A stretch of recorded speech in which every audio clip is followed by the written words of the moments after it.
안녕하십니까. 이번 강의는 신라의 발전에서 진흥왕을 이야기하도록 하겠습니다.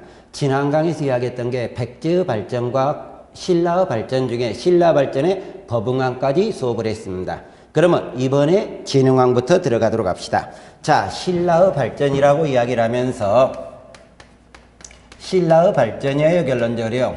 신라의 발전 중에서 가장 영토 확장을 많이 했던 왕이라고 이야기를 합니다. 이게 우리가 진흥왕이 등장하고 있었다. 이 진흥왕은 6세기 중후반 사람이라고 이야기를 합니다. 진흥왕 업정은 신라의 영토 확장의 대표적인 사람이기 때문에 꼭 머릿속에 넣어두셔야 될 겁니다. 그러면 진흥왕의 첫 번째 동그라미 1번 국내 정책이라고 되어 있어요. 이 국내 정책은 결론적으로 왕권 강화를 기본으로 할 겁니다만은 동그라미 기억이 가다 보니까 나오게 되는 게 화랑도를 공인하고 있었다. 이렇게 우리가 등장하는데 이 화랑도는 원래 신라에서 나왔던 시족사의 유풍이라고 이야기하는 원화 집단에서 나옵니다. 이 원화라고 이야기를 하는 것은 여성분의 집단이었어요. 이것을 남성분의 집단으로 바꾸면서 국가 조직으로 정비하고 있었다. 근데 예전의 문제에서 화랑도를 공인했던 것을 법흥왕 이전의 왕이 뭐였냐면 진흥왕이었거든요. 아니 진흥왕 이전이 법흥왕이었습니다. 법흥왕 때 화랑도를 공인하고 있었다. 이러한 말들이 등장하는 경우가 있는데 이것은 틀렸다는 겁니다. 이러면서 인재라든가 군인을 양성하고 있었고 동그라미 면에 가다 보니까 우리나라 연호를 사용하는데 개국이나 대창이란 연호를 사용하게 됩니다. 그런데 여기서 문제거리가 되고 있는 게 뭐냐? 그러면 진흥왕 연호는 틀림없이 개국이나 대창 또는 책에 따라 태창이라고 쓰는 경우도 있습니다만은 또 하나 홍제가 나와 있을 거예요. 근데 우리가 신라에서 연호를 제일로 처음 했었던 사람이 법흥왕입니다. 이 법흥왕에서 연호가 뭐였냐면 건원이었거든요. 근데 이 건원의 연호를 진흥왕으로 쓰는 문제가 가끔 등장한다는 이야기입니다. 혼동하지 않기를 바라겠습니다. 동그라미 디귿에 가다 보니까 품주를 설치하고 있었다. 이렇게 우리가 등장하게 되는데 이 품주를 설치하면서 재정과 정무의 중심기구로 삼았다. 이렇게 우리가 등장하고 있네요. 근데 이 품주는 다음 줄에 가다 보니까 진덕여왕 때 업무가 분열을 하기 시작을 합니다. 어떻게 분열하느냐? 그러면 집사부와 창부로 분열한다. 이렇게 언급이 되어 있는데 품주가 재정과 정무를 담당한다 그랬잖아요. 그때 정무 담당 기구가 집사부가 되겠습니다. 그 다음에 재정 담당 기구가 창부가 등장하게 됩니다. 그래서 한 관청에서 하던 일을 두 관청으로 나누었다. 이것을 볼 수 있겠고요. 동그라미 내려가다 보니까 불교 발전이라고 이야기를 하게 되는데 불교를 무지하게 발전시키고 있었다. 신라에서 불교가 유입된 것은 눌지왕이었습니다. 공인한 것은 법흥왕이라고 이야기를 하겠고 이 진흥왕 때는 불교를 더욱 발달하고 있어요. 그 불교를 발달시키는 과정에 고구려 승려 해량을 받아들였습니다. 이 해량을 받아들이면서 불교 교단을 정비한다. 이거를 다른 말로 국통제를 마련했다. 이래도 관계는 없겠고요. 또 절을 하나 건립하기 시작을 합니다. 이 절은 문제에서도 언급이 된 절이라고 이야기를 하는데요. 거기에 보면은 황룡사를 건립하고 있었다. 이렇게 나오게 돼 있을 겁니다. 이 황룡사를 건립한 것은 진흥왕이 되겠고 황룡사에는 우리 교재에 나오는 탑이 하나가 더 등장합니다. 황룡사 9층 목탑이라는 게 우리가 등장하게 되는데요. 이 황룡사 9층 목탑은 선덕 여왕 때 등장했던 것이다. 그런데 문제에서 황룡사 9층 목탑을 진흥왕으로 쓰는 경우가 등장한 적이 있어요.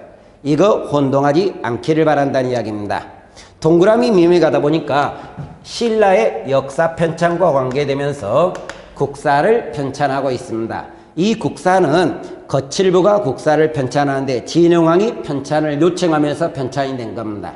이때 국사 편찬, 역사 편찬은 왕권 강화를 표방할 목적, 국민들한테 충성을 요구하는 입장과 밀접한 관계를 가지고 있다는 겁니다. 이렇게 보시면 되겠고, 동그라미 비읍으로 넘어갑니다.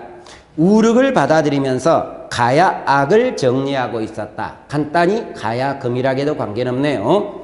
이것이 우리가 말했던 국내 정책에 관한 내용이고, 국외 정책, 영토 확장 정책이 나오는데, 우리가 진흥왕 업적은 무지하게 중요하다 그랬습니다. 영토 확장 왕이기 때문에 무지하게 중요한 왕이라고 이야기를 하게 되는데요. 굉장히 중요한 왕인데, 이 진흥왕은 영토 확장이 제일로 중요한 겁니다.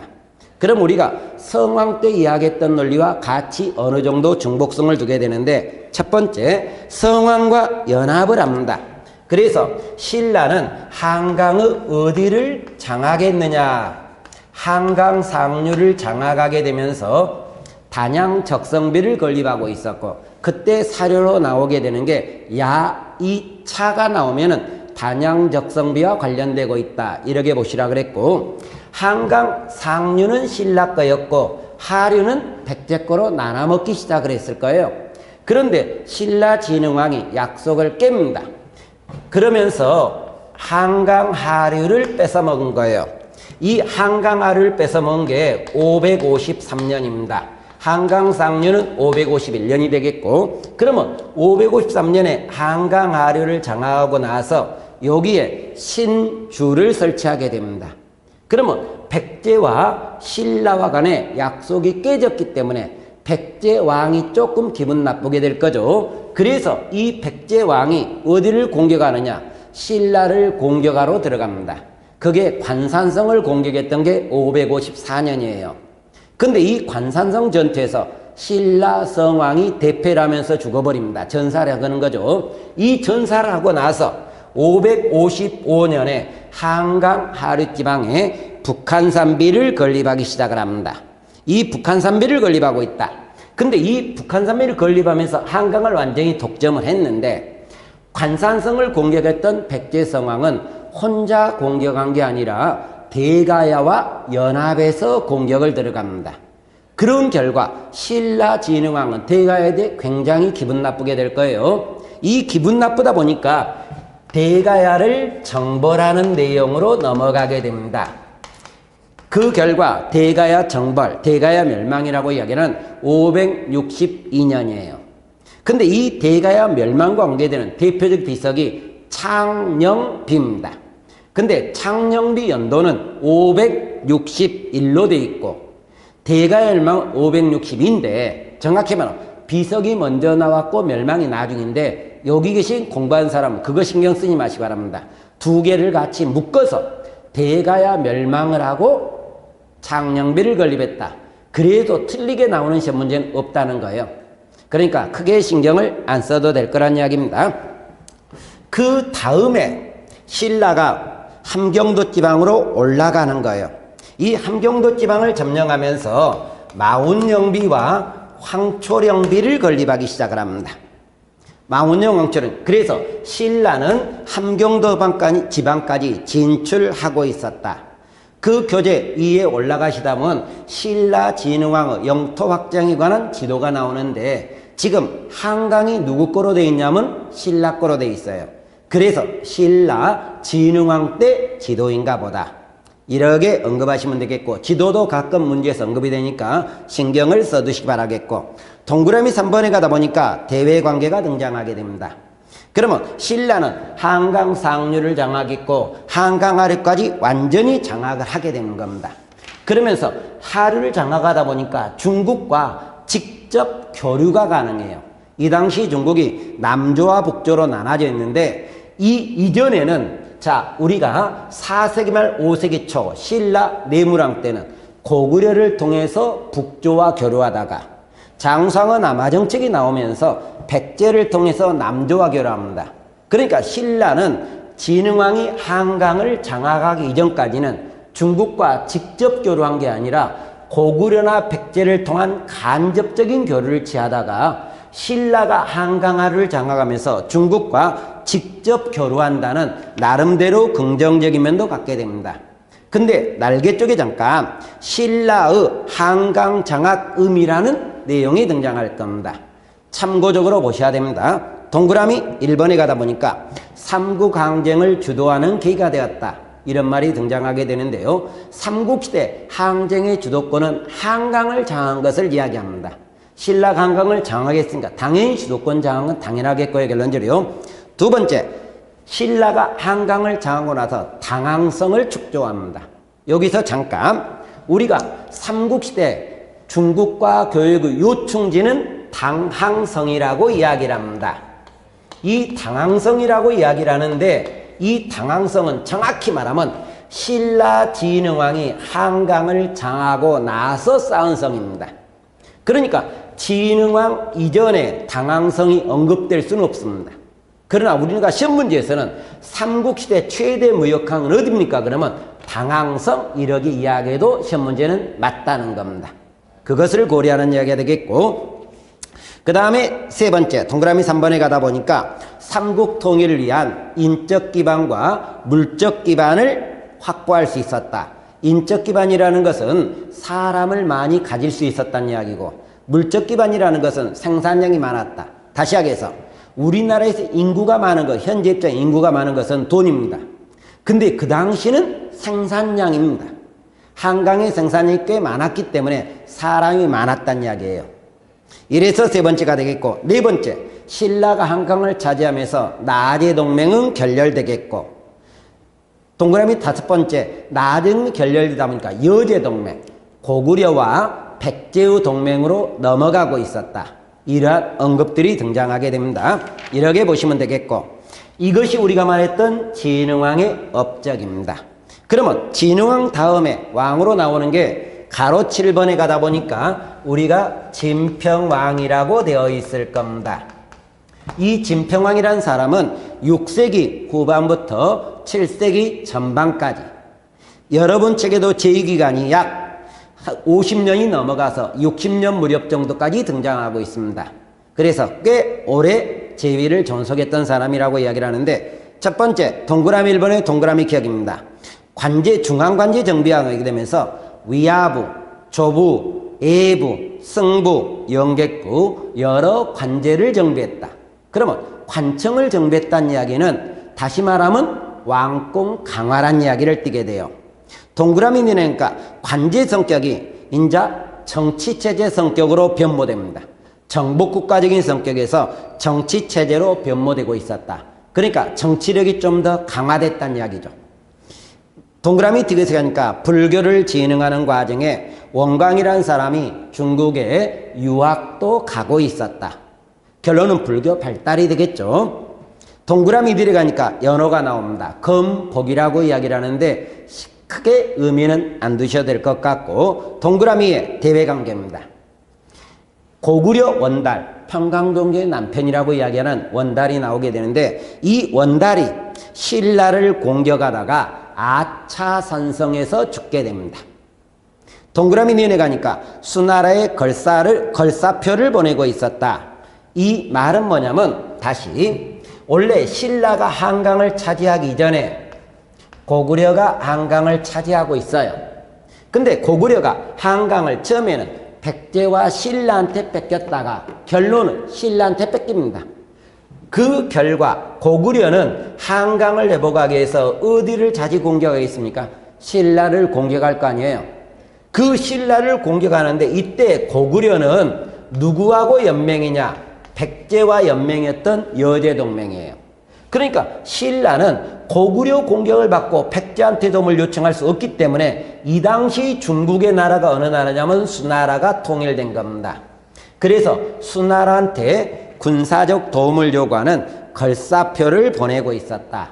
원광법사 강금담화는 이 말을 언급하겠고, 그리고 수나라가 멸망을 하고 당나라가 등장합니다. 618년.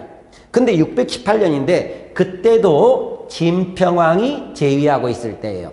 그래서 당과 교류하는 내용이 등장하고 있다.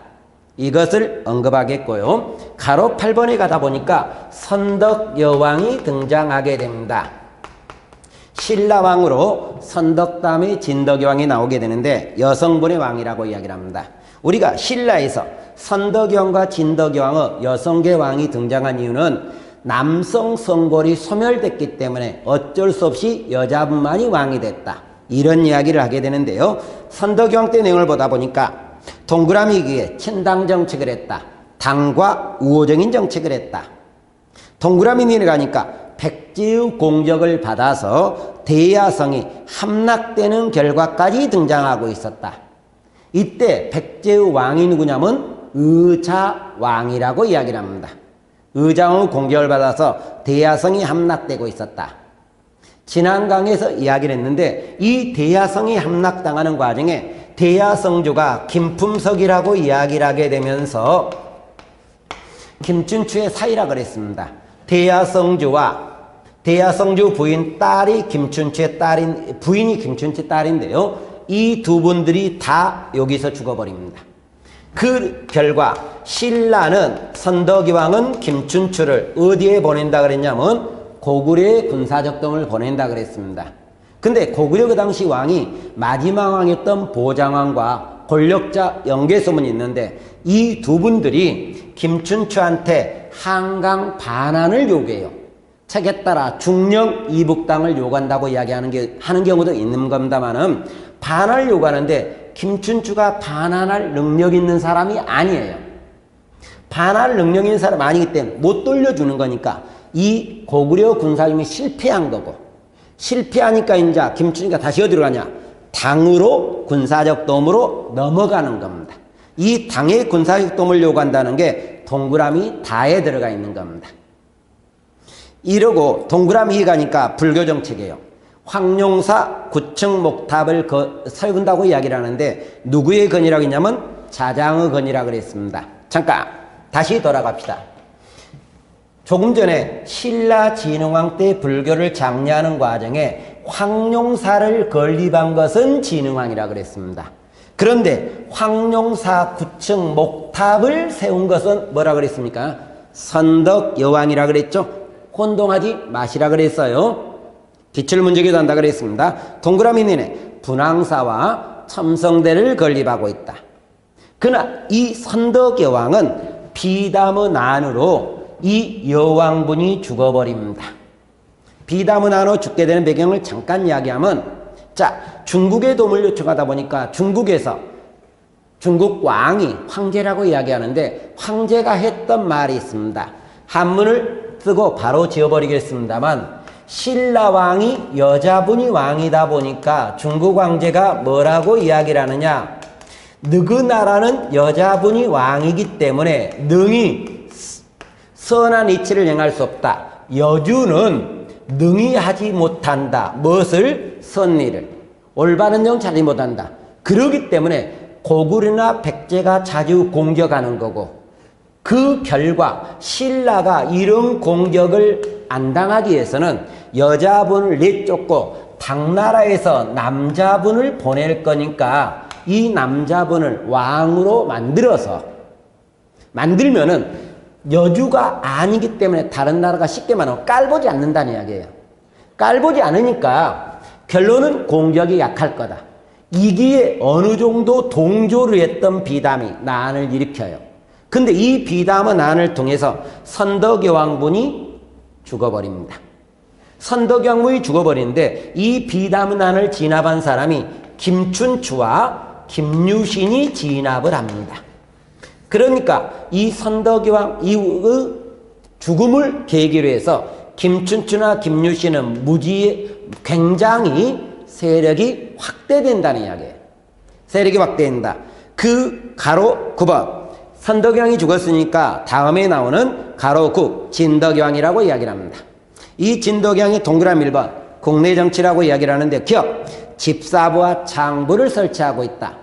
우리가 진흥왕 때 품주를 두었던 것을 진덕여왕 때 집사부와 창부로 분리시킨다고 이야기했던 것, 이 대목이 언급이 되는 거고, 두 번째 시중의 권한은 꽤 강화되고 있었다.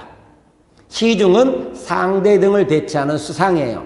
근데 이 시중이 권한이 강화된 것은 정확히 말하면 중대입니다만 이때부터 강화가 시작이 된다, 이렇게 보시면 되겠고, 동그라미 2번에 친당정책, 나당동맹을 체결하고 있었다. 당나라와 신라의 동맹인데 이 내용은 자, 신라의 군사적 요청을 당나라가 수용을 합니다. 수용을 하면서 무엇을 하느냐? 백제를 먼저 멸망하고 고구려를 나중에 멸망해서 대동강에서 원삼한 이남쪽은 신라가 장악을 하고 이북은 누가 장악한다? 당이 장악한다. 좀 일상적인 용어로 얘기하면 나눠먹기, 땅 따먹기 싸움을 했다. 이렇게 보시면 될 거예요. 동그라미는 당에다가 태평성을 전하고 있었다. 이 내용이 진덕여왕까지가 등장하게 됩니다.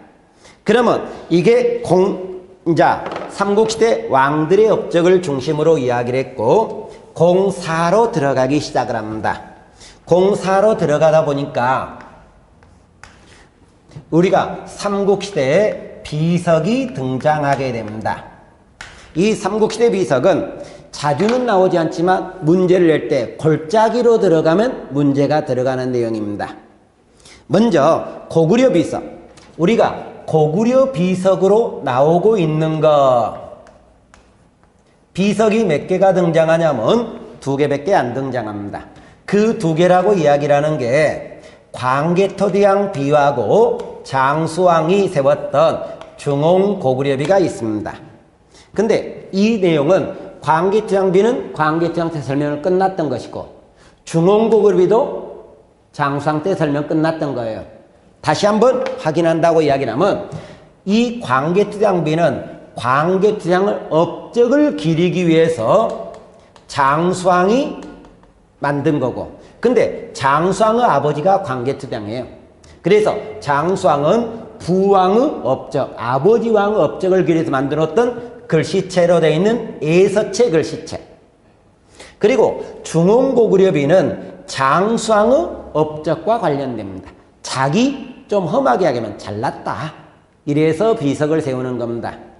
이 내용이 등장. 근데 이 과정에 우리가 광개토대왕 비와 관계되면서 전에 잠깐 이야기했던 게 이거 1800여자로 되어 있는 애서체로 되어 있다 그랬습니다. 그리고 우리나라에서 광개토대왕 비를 처음 확인하는 내용을 알려주는 게 용비여천가에서 처음 알려지고 있었다. 전반부, 중반부, 후반부 또는 1부, 2부, 3부로 나누는데 1부에서는 고구려 건국이라든가 왕의 세계 내용이 등장하는 것이 언급이 된다 그랬고 2부에서는 광개토대왕의 영토확장 업적이 나온다 그랬고 3부 하반부에서는 묘지 관리 문제가 나온다. 이 내용을 언급한 것 같고요. 동그라미 2에 가면은 중홍고구려비가 있습니다. 중홍고구려비는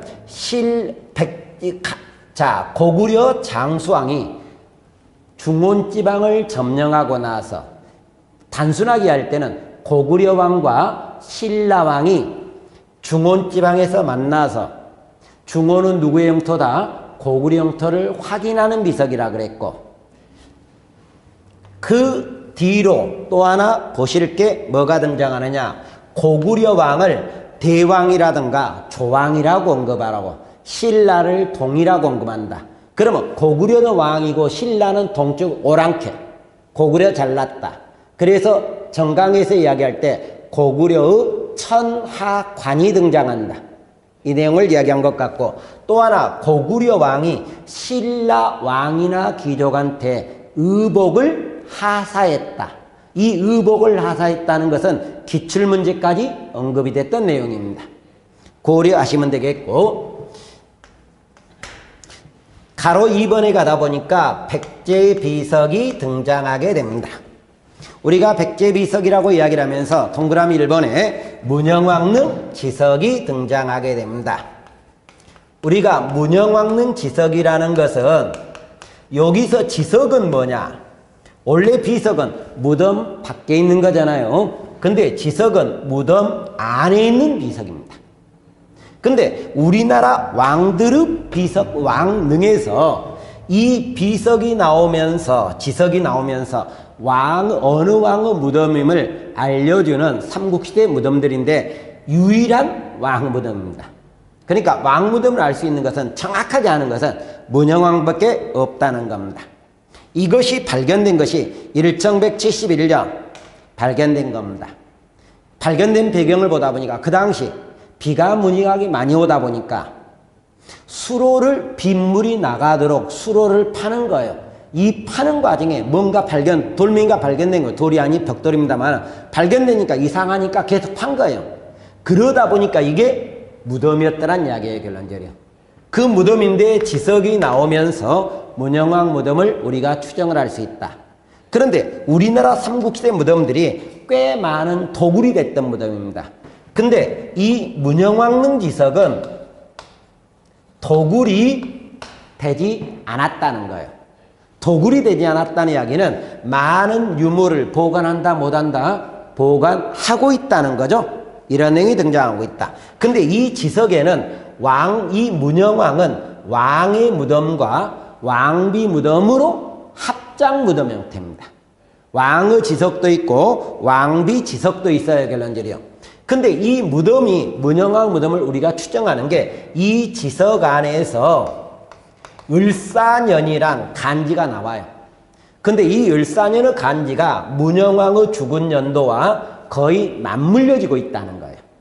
그래서 문영왕릉 무덤. 그래 놓고 나서 동그라미 디귿 의로 들어갑니다. 삼국시대 왕릉 중에서 유일한 매직권을 포함하고 있고, 이 매직권이라는 것은 지석 안에 있는 글 중에 하나인데 매 땅을 사고 사는 겁니다. 지 땅이에요. 고는 권료예요. 그러니까 여기에다가 이 강이 있어야 문영왕 무덤을 쓰는데 땅을 산신한테 돈을 주고 샀다는 내용이 나오는 거예요. 그래서 산신이라는 의미는 종교에서 도교를 이야기합니다. 그래서 도교적인 성향도 가지고 있다. 이렇게 우리가 알려요. 동그라미 4번에 가다 보니까 백제인의 매장풍습을 알 수 있는 것이고, 그 다음에 동그라미 3번에 가다 보니까 6세기 초 백제와 중국, 남조와의 문화적 교류 내용이라고 그랬습니다. 이 말은 무슨 말하고 관계되느냐? 이 문영왕릉 지석이 무슨 무덤으로 만들어졌냐면 벽돌 무덤으로 만들어졌는데요. 이 벽돌 무덤이 중국 남조의 영향을 받아서, 문영왕이 교류했던 나라가 남조지만 남조에서도 양나라입니다. 양의 영향을 받아서 만들어진 무덤이라는 이야기예요. 그래서 중국 남조와 교류한 내용도 우리가 추정할 수 있다. 정치편에 제가 문영왕을 이야기하면서 정치보다는 문화편에서 많이 나온다 그랬는데, 이 문화적인 면에 문영왕릉 벽돌 무덤과 양직 공도가 있다 그랬을 거예요. 이 두 개가 문화적 업적을 이야기한다. 이렇게 보시면 되겠고, 동그라미 2로 넘어가게 됩니다. 동그라미 2로 넘어가면 사택지적비가 등장하고 있었다. 사택지적비는 7세기 전반 무렵에 세워진 비석입니다. 이 비석이라고 이야기를 하는데, 이 글씨체는 동그라미 가에 가다 보니까 사륙변려체로 되어 있어요. 그리고 동그라미 나에 사택지적이란 사람이 나이가 먹었습니다. 나이가 먹고 나서 지난날의 영광과 세월의 덧없음을 한탄하면서 불당을 세웠다 그랬습니다. 그러다 보니까 인생이 덧없음을 한탄한 내용이에요.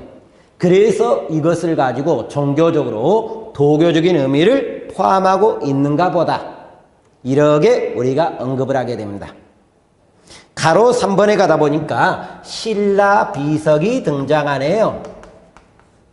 신라비석. 동그라미 1번에 가니까 영일냉수립이라고 이야기를 합니다. 이 영일지방, 영일냉수립이라고 이야기를 하는데, 이 영일냉수립이는 정확한 왕은 우리가 추정할 수 없어요.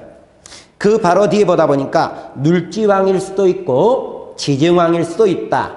이렇게 언급이 되고 있을 거예요. 그러면서 발견은 일정년 89년에 발견했다. 그런 소리는 변함없고, 내용에서 자, 일문단어 되어 있습니다. 절거리란 인물의 재산 소유를 인정한, 이 말은 좀 참고해서 보시기 바라겠고, 그러면 재산 소유를 인정한다 그랬죠. 가끔 근데 이 내용은 공무원 시험보다는 한국사 능력시험 쪽에서 좀 더 의미를 갖습니다. 자, 그 다음에 동그라미 나에 가다 보니까 2문단이 나오고 3문단, 4문단이 나오는데, 그쪽은 볼 필요 없고 1문단에 나와 있던 절거리의 재산 소유였다. 이것에 비중을 두시면 되겠고, 의 쪽으로 들어갑니다. 동그라미 나에 가다 보니까 어떤 말이 나오느냐. 신라를 뭐로 기록한다 그랬습니까? 사라로 기록한다 그랬죠. 자, 신라란 증언을 사용했냐. 사라로 기록. 근데 동그라미 가로 올라갑니다. 포항 중성리 비석이 발견되기 전까지 신라에서 가장 오래된 비석이었다. 이렇게 우리가 나옵니다. 그러면 영일냉수리비는 예전에는 신라에서 가장 오래된 비석이었지만 무슨 비석이 나오면서 포항 중성리 비석이 나오면서 신라에서 가장 오래된 비석은 영일냉수비가 아니라 무슨 비석이 돼버린다? 포항 중성리 비석이 된다는 이야기죠. 결론적이요.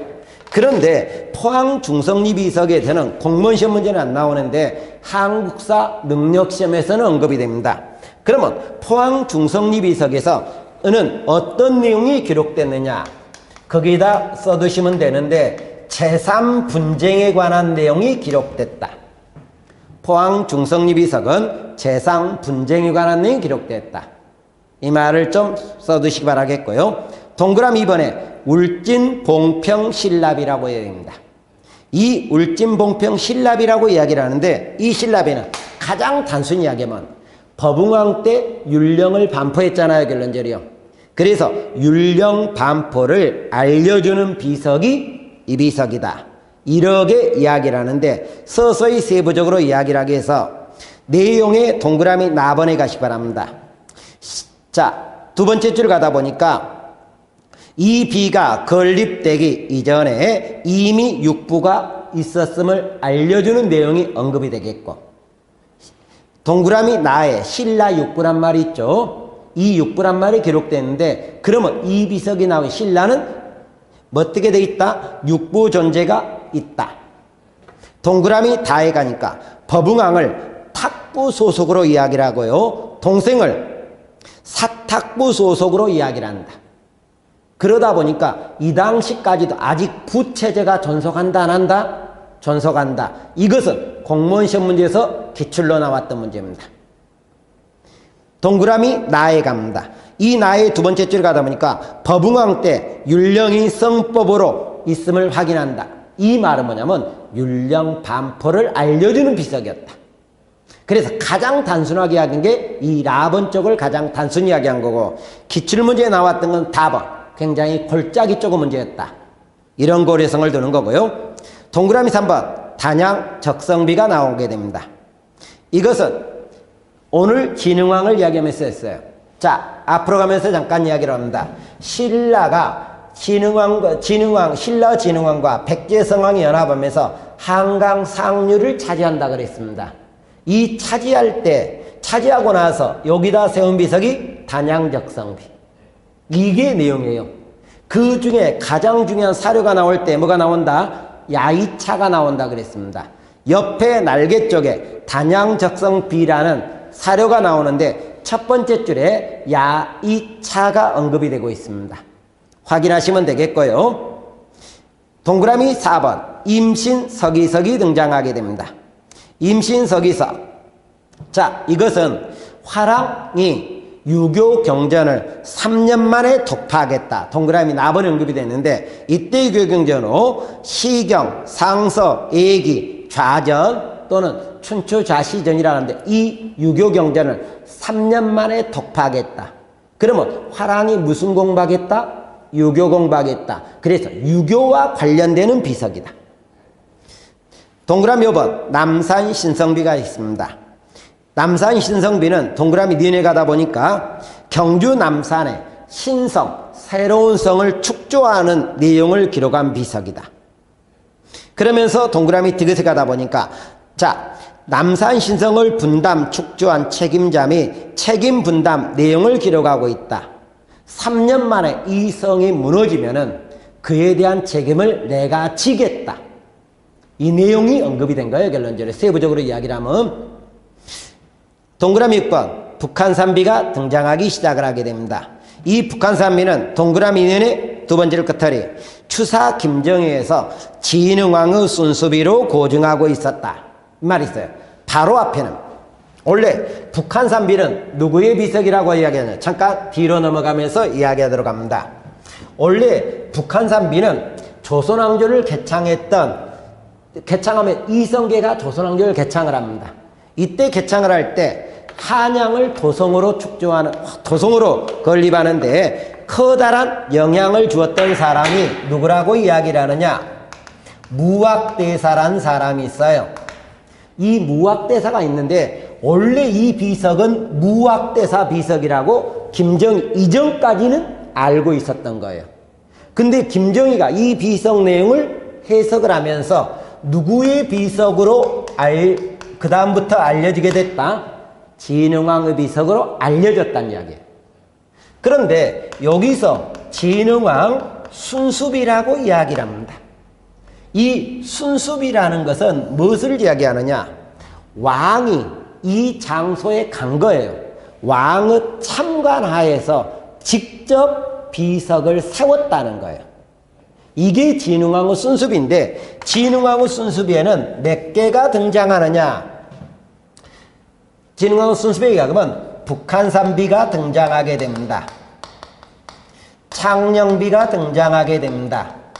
마운영비, 황초령비 이래서 진흥왕의 순수비는 4개가 등장하고 있다. 이게 4개인데 잠깐 그러면 우리가 진흥왕과 관련되는 비석은 몇 개냐? 5개예요. 그러면 하나가 빠진 게 뭐가 빠졌느냐? 단양적성비가 빠졌어요. 근데 단양적성비는 진흥왕 때 세운 비석은 맞는데 왕이 참관했다 안 했다? 안 했고 나머지 비석 4개는 왕이 직접 참관했다는 이야기예요. 이 왕이 참관했던 비석을 진흥왕의 우리가 순수비라고 이야기를 하고 있다. 이렇게 언급을 합니다. 그러면 여기까지가 지금 삼국시대 왕들과 비석에 관한 내용이 등장하겠고 이제 저쪽으로 다시 이동을 해서 삼국의 대외관계와 통치체제의 정비 이동하면서 서서히 들어가도록 하겠습니다. 앞으로 이동해 들어갑니다. 삼국시대의 통치체제 대외관계라고 이야기를 하게 되는데 이때는 우리가 삼국은 어떤 대외관계를 갖고 있었느냐 이렇게 우리가 등장하는데 여러분 교재 삼국의 대외관계라는 01번이 등장하게 됩니다. 삼국의 대외관계란 이야기는 결과적으로 외교관계를 이야기하고 있는 것 같네요.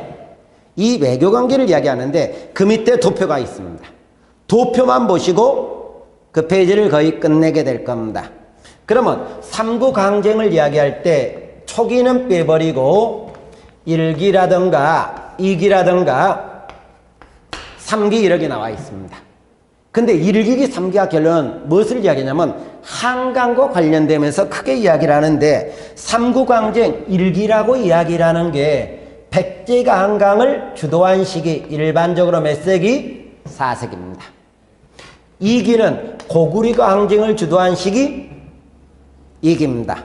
3기는 신라가 한강을 주도한 기 그러면 6세기라고 이야기를 합니다. 근데 여기서 좀 제가 참 실수를 했네요. 결론적으로 1기가 5세기 2기가 6세기 3기가 7세기는 죄송합니다. 그러면 삼국항쟁 1기라고 이야기를 할 때 5세기라 그랬죠. 5세기면 누가 굉장히 영토 확장을 가지고 삼국 주도권을 가지고 있다고 이야기를 합니까? 고구려가 가지고 있죠. 그래서 고구려에서는 광개토 대왕과 장수왕이 등장하게 되면서 삼국항쟁을 주도하고 있었고 이 고구려에 대해서 두 나라 신라와 백제의 동맹이 나왔다는 의미에서 나제 동맹이 체결된 시기 2기가 1기가 되겠네요.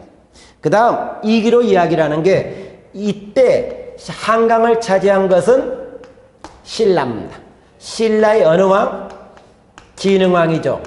그러면 진흥왕 이전으로 6세기 왕이 누구였냐면 버붕왕입니다. 그래서 신라가 제도 정비를 통해서 영토 확장으로 넘어가던 시기 이게 6세기고 그러면 신라가 한강을 차지하면 외교 관계는 나제 동맹은 어떻게 됩니까? 깨지게 되겠죠. 그러면서 무슨 동맹으로 넘어간다? 여제 동맹으로 넘어가는 겁니다. 3기였던 7세기로 넘어가면 이 무렵은 신라가 백제나 고구려를 멸망하면서 통일하는 시기라고 이야기를 합니다. 이때 중국은 수나라 당나라로 넘어간 시기지만 통일기다. 그래서 삼국통일기라고 이야기를 한다. 이렇게 보는 게 삼국시대에 관한 내용을 우리가 추정할 수 있었다. 이렇게 볼 수 있겠고요. 결론적으로 이것이 우리가 이야기했던 삼국시대 대외관계에 관한 내용이라고 이야기를 한다. 자, 그러면 여기까지 이야기했던 게 이번 강에서 이야기할 내용인데 이번 강이 이야기한 내용을 잠깐 다시 정리하면서 이번 강을 끝내도록 하겠습니다. 자, 그러면 이번 강에 이야기했던 게 신라 발전 왕들을 이야기했어요. 여기서 진흥왕 굉장히 신경을 쓰셔야 될 겁니다. 매우 중요한 왕이죠. 결론적으로. 그래 놓고 나서 비석들은 각기 세부적인 내용을 한 번쯤 읽어보셔야 됩니다. 근데 비석 문제 가장 쉽게 경찰이 낼 때는 진흥왕 순습이 긴 겁니까 아닌 겁니까? 이런 문제도 있었지만 세부적인 내용에서 좀 더 깊이 이야기하면 신라에서 부체제가 존속하고 있었다. 이러한 내용도 이야기했던 울진, 자, 봉평, 신라비란 내용도 나왔다. 이것도 언급했잖아요. 결론적으로. 이러한 것도 문제거리가 꽤 되고 있다. 그 다음에 한국사 능력시험과 같은 경우에는 포항 중성리 비석은 어떤 능력을 기록했고 제3분쟁이었죠. 그리고 신라의 가장 오래됩니다. 이러한 언급들이 들어가고 있다는 이야기예요. 이러면서 언급을 하시면 될 겁니다. 자, 그러면 이번 강은 여기서 끝내도록 하겠습니다.